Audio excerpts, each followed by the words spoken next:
రాజస్థాన్ రాష్ట్రం జైసల్మేర్ జిల్లా చుట్టూ ఇసుక తిన్నెలు, మండుతున్న ఎండలు. పాకిస్తాన్ సరిహద్దుకు కేవలం 10 కిలోమీటర్ల దూరంలో వెలిసిన క్షేత్రమే ఈ తానోటు మాత ఆలయం. 1965 యుద్ధకాలం నాటి మాట. భారత్ను ఎలాగైనా ఆక్రమించాలని కుతంత్రం పన్నింది పాకిస్తాన్. సరిగ్గా అదే సమయంలో భారత్ కొంత ఇబ్బందులో ఉంది. ఎందుకంటే అంతకు 3 ఏళ్ల క్రితమే చైనాతో జరిగిన యుద్ధం వల్ల మన దగ్గర ఆయుధాలు కూడా తక్కువగా ఉన్నాయి. ఇదే అదనుగా భావించిన పాక్ తన దగ్గరున్న అత్యాధునిక ఆయుధాలతో భారత్పై విరుచుకుపడింది. కానీ ఆ శత్రువుకు తెలియదు భారత్ దగ్గర ఆయుధాలు లేకపోవచ్చు, కానీ ఈ దేశాన్ని రక్షించే దేవశక్తి మాత్రం అపారమని.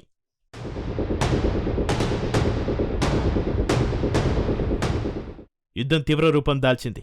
పాక్ సైన్యం తానోటు మాత ఆలయాన్ని ప్రధాన లక్ష్యంగా చేసుకుంది. ఎందుకంటే మన సైనికులు ఆ తల్లిని దర్శించుకుని యుద్ధానికి వెళ్తే వారికి విజయం తథ్యమని పాక్ భయం. అందుకే ఆ ఆలయాన్ని నామరూపాలు లేకుండా చేయాలని ఏకంగా 400కు పైగా భారీ బాంబులను ప్రయోగించింది.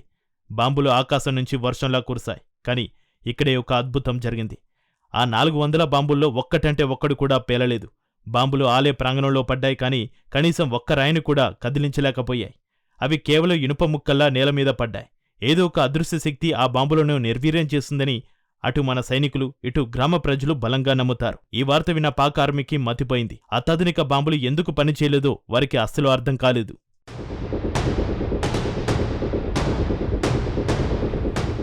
తానోటు మాత మహిమ కేవలం బాంబులకే పరిమితం కాలేదు. 1965 డిసెంబర్ 4 రాత్రి లొంగేవాలా అనే ప్రాంతం వద్ద 2000 మంది పాక్ సైనికులు 90 యుద్ధ ట్యాంకులతో భారత్లోకి చొరబడ్డానికి ప్రయత్నించారు. ఆ సమయంలో అక్కడ ఉన్నది పంజాబ్ రెజిమెంట్కు చెందిన కొంతమంది జవాన్లు మాత్రమే. శత్రు విజయం ఖాయం అనుకుంటున్న తరుణంలో అద్భుతం జరిగింది. పాకిస్తాన్ యుద్ధ ట్యాంకులన్నీ ఒక్కసారిగా ఆగిపోయాయి. డ్రైవర్లు ఎంత ప్రయత్నించినా ఒక్క ట్యాంకు కూడా ముందుకు కదలేదు. ఇసుకలో కూరుకుపోయాయో లేక యంత్రాలు మొరాయించాయో తెలియదు, కానీ ఆ స్తంభించిపోయిన ట్యాంకులను మన భారత వైమానిక దళం సులభంగా వేటాడి ధ్వంసం చేసింది. ఇది చూసిన పాక్ సైనికులు ప్రాణభయంతో వెనక్కి పరుగులు తీశారు. తానోటు మాతే స్వయంగా రంగులోకి దిగి దేశాన్ని రక్షించిందని మన జవాన్లు నేటికి విశ్వసిస్తారు.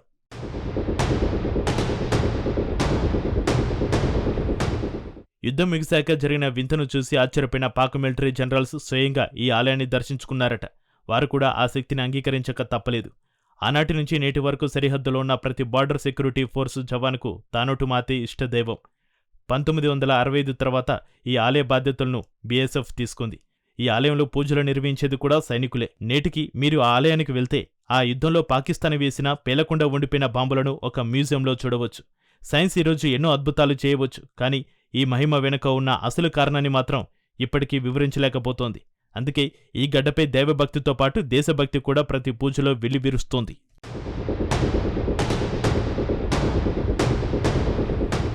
తానోటు మాత మహిమలు కేవలం పురాణగాథలు కాదు, యుద్ధక్షేత్రంలో సైనికులు కల్లారా చూసిన అద్భుతాలు. శత్రువుల అరాచకాల నుంచి, ఆయుధాల నుండి దేశాన్ని రక్షించే ఇలాంటి ఆధ్యాత్మిక శక్తులే మన గడ్డకు అసలైన రక్షణ కవచాలు.